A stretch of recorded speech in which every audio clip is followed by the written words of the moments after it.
Tuesday evening climate ரொம்ப நல்லா இருக்குது, சில்லுன்னு. இந்த டைமில் கொஞ்சம் சூடாக இட்லி வடகரி சாப்பிடலாமா?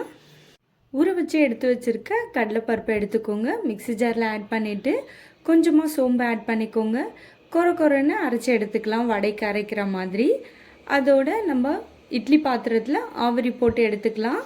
இப்போது தாளிப்பு ரெடி பண்ணிடலாம். ஸ்பைசஸ் ஆட் பண்ணிவிடுங்க. கொஞ்சமாக கருவேப்பிலை, 2 பச்சை மிளகா, 2 ஆனியன் நீள்வாக்கில் கட் பண்ணி எடுத்துக்கலாம். வதங்கினதுக்கப்புறம் ஒரு தக்காளி ஆட் பண்ணிக்கோங்க. தக்காளி ஓரளவுக்கு வதங்கினதுக்கப்புறம் 1 டேபிள் ஸ்பூன் அளவுக்கு இஞ்சி பூண்டு பேஸ்ட் ஆட் பண்ணிடலாம். பச்சை வாசனை போகிற அளவுக்கு நல்லா வதக்கிடுங்க. அதுக்கப்புறம் கொஞ்சமாக கொத்தமல்லி புதினா ஆட் பண்ணிக்கோங்க, வாசனை நல்லாயிருக்கும். இப்போது தேவைக்கேற்ற உப்பு ஆட் பண்ணிவிட்டு மஞ்சள் தூள், மிளகாய் தூள், அதோடு கொஞ்சமாக தனியாத்தூள், கொஞ்சமாக சீரகத்தூள், இப்போ ரொம்ப முக்கியமான விஷயம் பெருங்காயத்தூள் சேர்த்துக்கோங்க. மசாலாவை நல்லா கலந்துடுங்க.